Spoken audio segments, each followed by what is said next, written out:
Kill me, human, you won. Until the gunshot hissed past her hair and dropped the dragon cold. He spat blood onto the black, glassy floor of the arena. The impact of her last kick still radiated through his ribs, a sharp starburst of agony that made every ragged breath a fresh hell. Jax wiped his mouth with the back of a shaking hand, his eyes locked on the alien female circling him. She was a vision of brutal perfection, all long limbs and predatory grace, her skin the color of polished obsidian under the pulsing red glow of the surrounding lava falls. Her name, as she'd informed him with a voice like shattering crystal, was Xylia, and she was apparently his new owner, if he survived this trial of ascension anyway. So far the odds were shit. You are resilient for a soft-skinned male, she purred, her hips swaying with a confidence that was almost as insulting as the beating she was giving him. Most would have offered their throat by now. Jax pushed himself to one knee, the torn fabric of his cargo pants grating against the volcanic glass.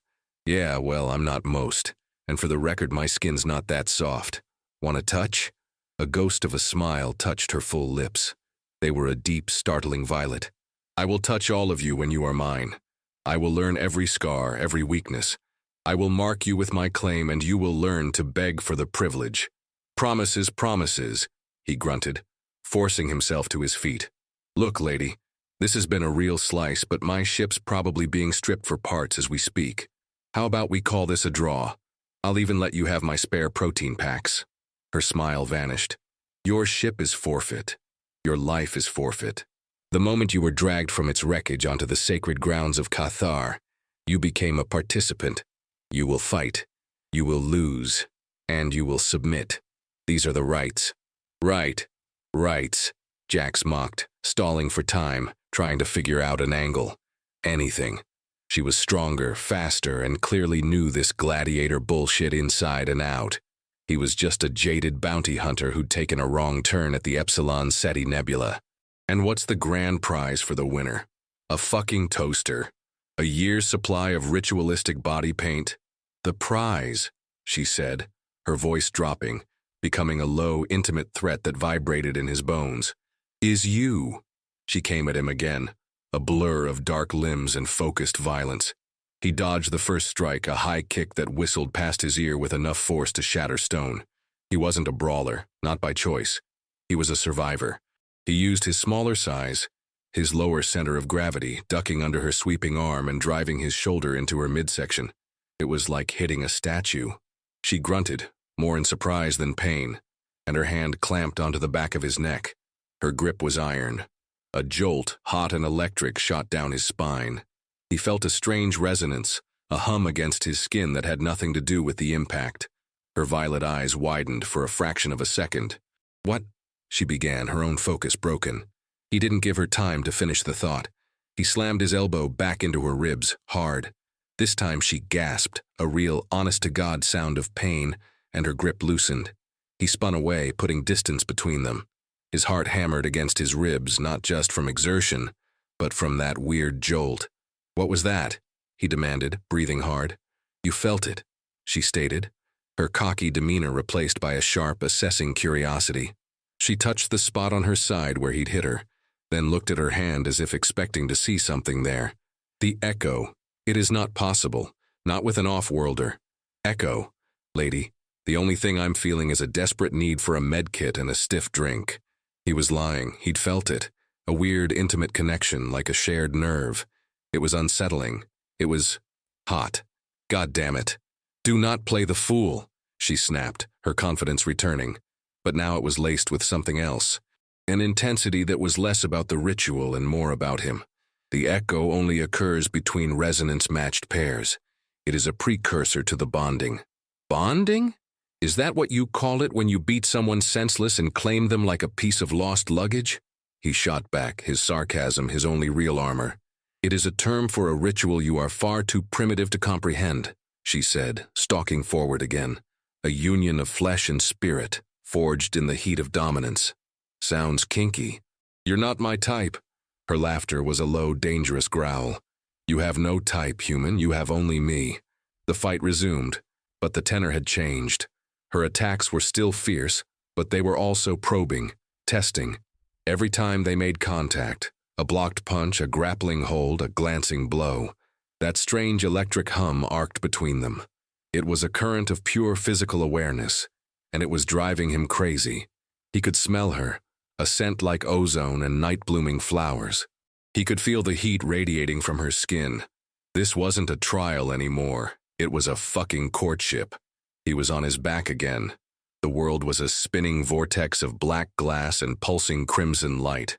Zelia stood over him, one foot planted firmly on his chest, her spear-like ritual blade aimed at his throat. The tip was a hair's breadth from his skin. He could feel its cold promise. This was it. Checkmate. "You fought with more spirit than I anticipated," she said, her voice a low thrum of victory. She was barely out of breath. He, on the other hand, felt like he'd been run over by a freight hauler. "But spirit is not enough. The trial is over." "Fuck you," he wheezed, the words tasting of copper. A genuine, beautiful smile spread across her face. It transformed her from a terrifying warrior into something far more dangerous. "Yes," she whispered, the word a promise. "Soon." He'd been saving his last trick. It was desperate. It was stupid. It was all he had. With his left hand, he fumbled for the small, flat disc tucked into a hidden pocket on his belt. A portable EMP, designed to disable electronics, but at close range, it also delivered a hell of a sensory overload. A blinding flash of light and a disorienting sonic pulse. He just had to hope her biology was close enough to be affected. "You talk too much," he gritted out, and thumbed the activator. The world went white. A high-pitched shriek filled the air, cutting through the low roar of the lava. Zelia cried out, stumbling back, her hands flying to her eyes. Her foot came off his chest. It was his chance. Adrenaline surged through him, overriding the pain. He scrambled, not away, but towards her. He tackled her disoriented form, using her own momentum to bring her down. They landed hard, him on top, the air knocked from both of their lungs. He pinned her wrists to the glassy floor above her head. Her body was a coil of stunned muscle beneath him. Her eyes, wide and unfocused, blinked rapidly, the brilliant violet clouded with confusion. What sorcery was that?" she hissed, her head thrashing. "Human ingenuity, princess," he gasped, his face inches from hers. His blood dripped from a cut on his forehead, landing a single crimson drop on her cheek. "We call it cheating." She froze. The drop of his blood on her skin seemed to burn her. Her struggles ceased. He could feel her heart hammering against his chest. Her breathing was ragged. He had her. He had actually won. The dominant warrior, pinned and helpless beneath the soft-skinned off-worlder. "Now," he said, his voice a low growl, mimicking the tone she'd used on him. "I believe the prize is you." A low, guttural roar echoed through the arena, a sound so deep and powerful it vibrated up from the floor into his bones. It wasn't human. It wasn't Zelia. Jax's head snapped up. On the far side of the arena, crawling out from a massive cavern carved into the rock, was a nightmare. It was huge, draconic, a monstrosity of black scales, jagged horns, and too many legs. Its eyes were molten gold, and steam hissed from its flared nostrils. The few robed figures who had been watching the duel from the galleries were screaming, scrambling away in terror. "Shit," Jax breathed. The beast fixed its golden eyes on them, the only two living things in the center of the arena. It let out another roar, this one a challenge. Zelia twisted beneath him. "The Ktharaga," she whispered, her voice tight with something he'd never heard in it before. "Fear. It is drawn to the scent of trial blood." "Trial blood.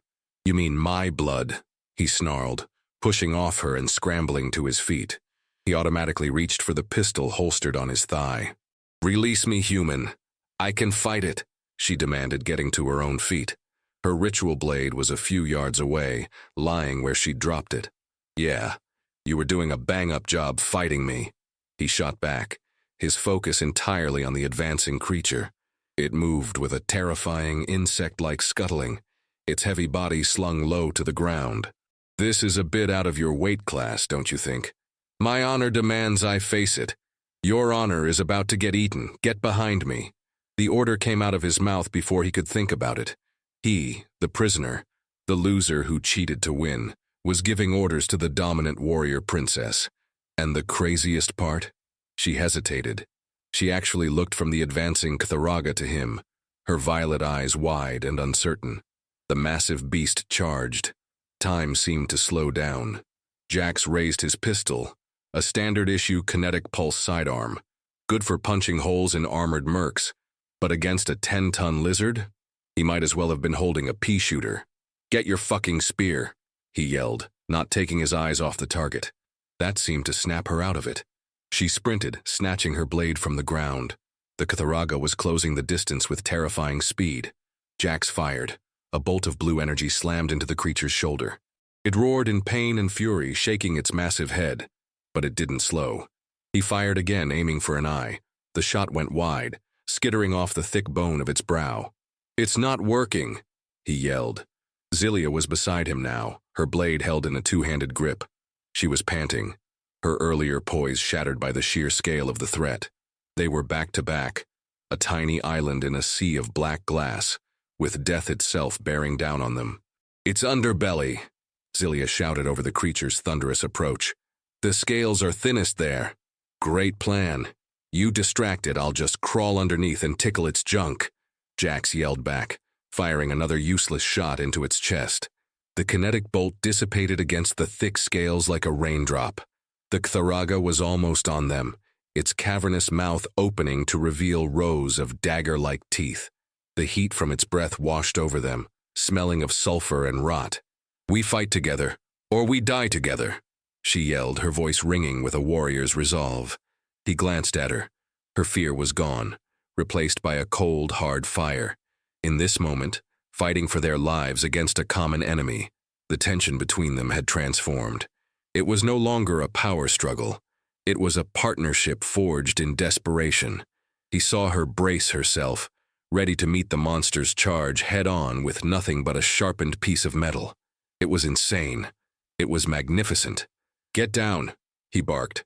He grabbed her arm, yanking her down with him as the Cthulhu's massive head swept over them. The wind from its passage was a physical blow. A clawed foot the size of a hover car slammed down where they had been standing, cracking the volcanic glass floor. They scrambled sideways, crab-walking away from the beast's thrashing tail. "New plan," Jax panted, his mind racing. "I need to get its head up." "Can you do that?" "I can draw its attention," she said. Her eyes locked on the creature as it turned its massive body to face them again. "That's not what I asked. Can you make it raise its head?" She looked at him, a flicker of understanding in her eyes. "Its throat. The plates there are weaker.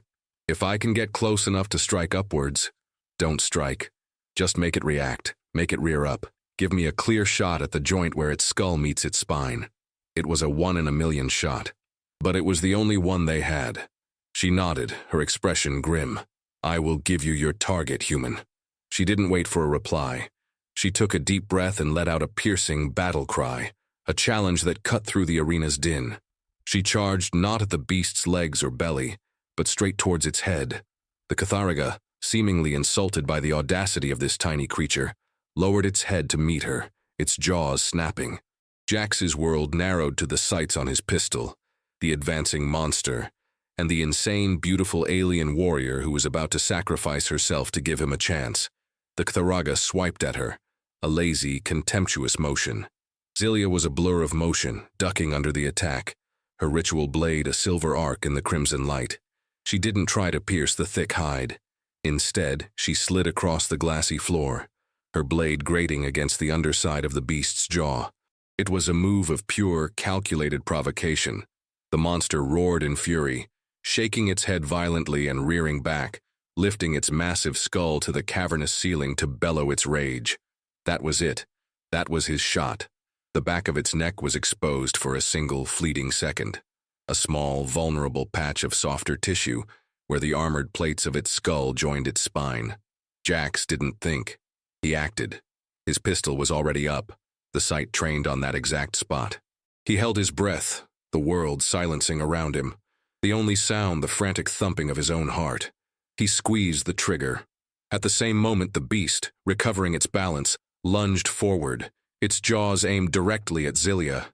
She stood her ground, her blade held high, a look of grim acceptance on her face. She thought he'd missed. She thought this was the end. She turned her head, her violet eyes locking with his across the space of a few yards. Her lips moved, forming words he could read even over the chaos. "Kill me, human, you won." A warrior's plea. A concession. A final, desperate request to be ended by her conqueror, not the beast. But his shot was already in the air. The gunshot hissed past her hair and dropped the dragon cold. The bolt of blue energy struck true. The Ktharaga's roar choked off into a wet gurgle. Its massive body went rigid, its golden eyes glazing over. For a heartbeat it remained upright, a statue of rage. Then it crashed to the ground, its head landing mere inches from where Zelia stood, shaking the very foundations of the arena. Silence. Deafening, absolute silence, broken only by the drip of his blood onto the floor. Zelia stared at the dead monster, then at him. Her chest was heaving, her face was a mask of utter shock. He had won their duel. Not by pinning her, not by shaming her, but by saving her. He had answered her plea for death with an act of protection. The power dynamic hadn't just shifted. It had been annihilated. He lowered his pistol, his arm trembling from the strain. The adrenaline began to fade, leaving behind a deep, bone-aching exhaustion and a white-hot thrum of awareness that had nothing to do with the fight. It was her. It was the echo between them now roaring like a supernova. She took a step towards him, then another. She closed the distance between them, her eyes never leaving his. He didn't back away. When she reached him, she didn't speak. She grabbed the front of his torn shirt, pulled him to her, and crushed her mouth to his. The kiss wasn't soft. It was a collision, a raw, desperate fusion of adrenaline, shock, and the raging, untamed energy that hummed between them.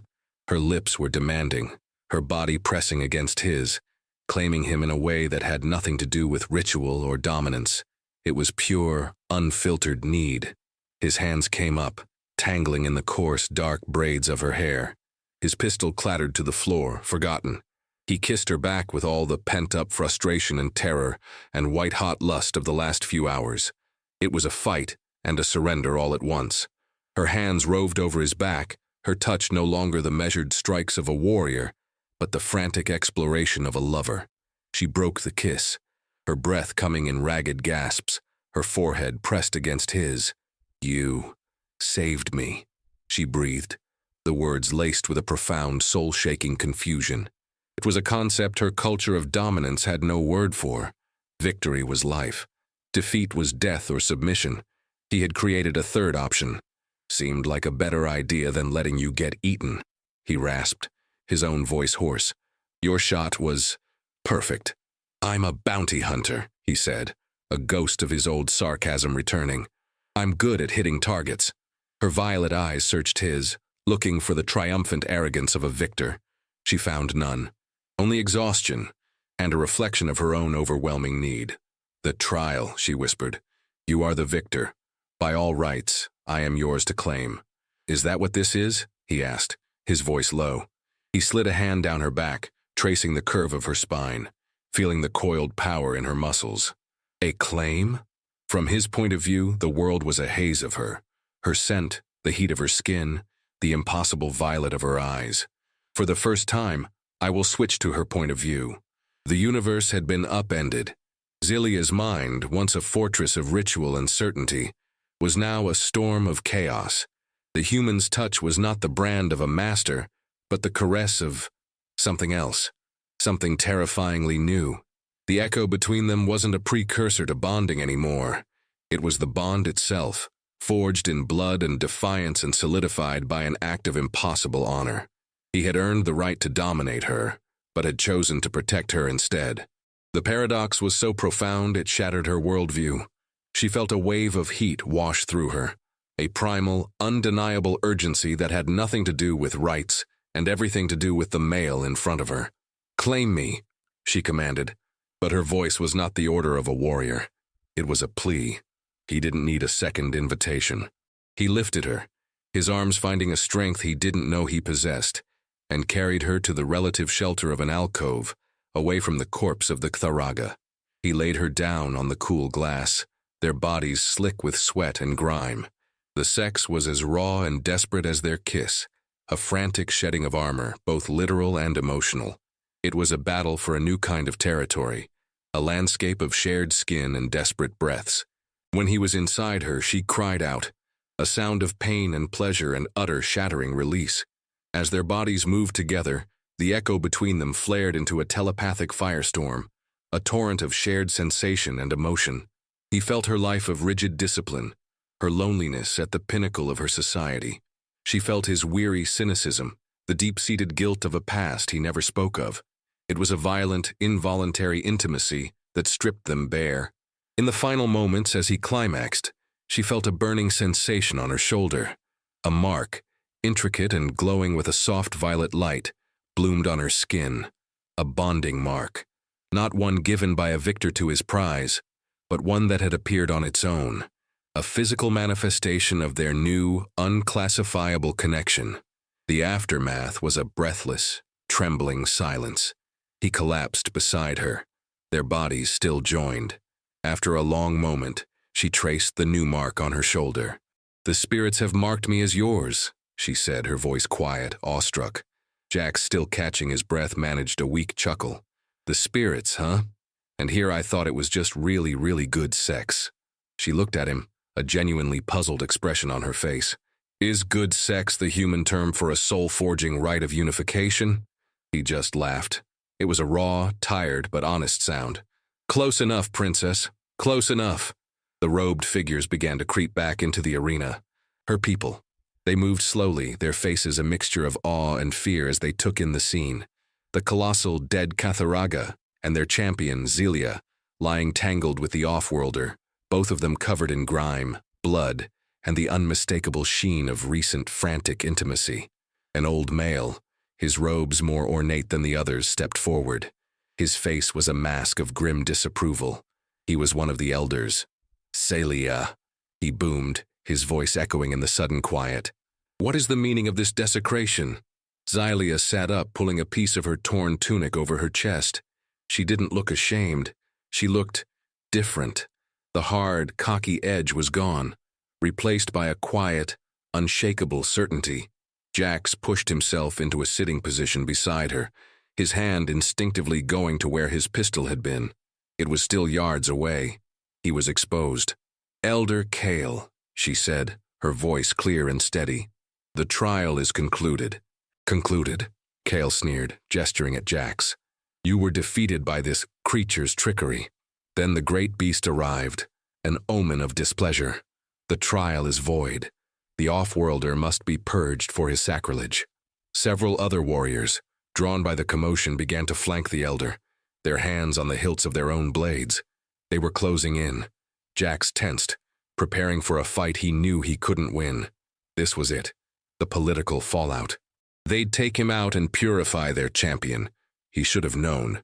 He'd won the battle and the girl, and now he was about to lose his life to the fine print. But Zelia rose to her feet in a single, fluid motion. She stood between him and the advancing warriors, her body a defiant shield.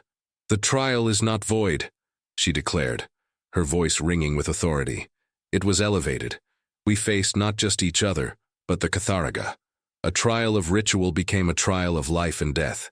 She pointed a commanding finger at the dead beast. "Look upon it, slain not by my blade but by his hand. He did not cheat. He adapted. He did not flee. He fought. When I was defeated and facing death, he did not strike me down to claim his prize as our ways would demand. He protected me." A murmur went through the assembled crowd. This was unheard of. Mercy was weakness. Protection of a defeated foe was incomprehensible. Zelia turned to look at Jax, her violet eyes burning with intensity. "He has proven himself superior not only in combat, but in spirit. A spirit our ways have never accounted for." Elder Kale's face contorted in rage. "He is an alien, a filthy, soft-skinned mongrel. He cannot be a victor. He cannot claim a daughter of Cathar. He has not claimed me as a prize." Zelia shot back, her voice rising to overpower his. She reached up and pulled down the collar of her tunic, revealing the glowing, intricate mark on her shoulder. "He has been bound to me by the spirits themselves. Do you question their judgment, Elder?" A collective gasp went through the crowd. The bonding mark was undeniable. It was a sacred sign, a thing of myth more than reality, said to only appear for the most destined of unions. To argue against it was to argue against the will of their gods. Kale's jaw worked silently, his outrage warring with generations of ingrained superstition. He was trapped. He could not execute a male who bore a spirit bond with their champion without inciting a schism. Jax watched the entire exchange, completely floored. She wasn't just defending him. She was using their own culture, their own laws, to protect him, to bind him to her in a way that was ironclad and public. She was a hell of a lot smarter than he'd given her credit for. She had taken his victory, his act of saving her, and turned it into a political weapon. She wasn't his subordinate, and he wasn't her master. They were something else entirely. She lowered her tunic and faced the crowd, her posture radiating a new kind of power. Not the arrogant dominance of a lone warrior, but the unassailable strength of a queen defending her consort. "The human Jax is my mate," she declared, the words echoing with finality. "His trial is done. He is under my protection. He is of Cathar now. Let any who dispute this claim face us both." She glanced back at him, a silent question in her eyes. He met her gaze and gave a slow, deliberate nod. He was a jaded bounty hunter who trusted no one, and he was standing in the middle of a hostile alien arena with a death sentence on his head. But for the first time in a long, long time, he wasn't alone. He got to his feet, walked to her side, and stood with her, facing down the angry elder and the confused warriors. He had no weapon, no armor, nothing but the bond he shared with the terrifying, magnificent woman beside him. It was more than enough. The standoff dissolved. Faced with the undeniable evidence of the bonding mark and Zilia's fierce declaration, Elder Kale and his warriors had no choice but to back down, their faces masks of sullen resentment. They retreated, leaving Jax and Zelia alone in the vast, silent arena with the cooling corpse of the Tharaga. The lava falls hissed and steamed, the red light casting long, dancing shadows. "Well," Jax said, breaking the silence, "that was a hell of a thing." Zelia turned to him, the regal fire in her eyes softening into something more personal. "They would have killed you." "Yeah, I got that part," he said, rubbing the back of his neck. "Thanks for the public declaration of mating and all that. It's a step up from my last relationship." A small smile touched her lips. "You are my bondmate, Jax. Your life is my life. It is the way." "Right, the way," he repeated, still trying to wrap his head around it all. A few hours ago, he'd been fighting for his life against her. Now they were space married? It was a lot to process. "So what now, princess? Do we move into a nice little cave with a view? Settle down and raise a bunch of little Tharaga slayers?" Her smile widened, showing a hint of her old cocky self. "Perhaps. But first, you require cleansing and sustenance. And I must learn the human ritual of really, really good sex." He burst out laughing, a genuine, unrestrained sound that felt foreign and wonderful. "I think I can teach you that." He reached out, his fingers tracing the edge of her jaw. "But you need to know, Zelia, I'm not a consort. I'm not anyone's property." Her expression turned serious. She covered his hand with her own, her touch warm and firm. "When you stood over me, you could have claimed me by force. When the beast came, you could have let me die and walked away a free man. You did neither. You are not a master, Jax. And I," she said, her voice dropping, full of a new, profound respect, "am not your prize. We are this." She gestured between them, to the invisible, humming bond that connected them. Partners. It was the only word that fit. He'd crash-landed on a hostile world, been captured by a dominant warrior, and forced into a trial to the death. He should be dead or enslaved. Instead, he'd found the most infuriating, dangerous, and incredible person he'd ever met. He leaned in and kissed her, slow and deep, a kiss of equals, a promise of a future that was going to be anything but boring. "All right, partner," he murmured against her lips. "Let's go get cleaned up, but just so we're clear, I'm not wearing any of those weird robes."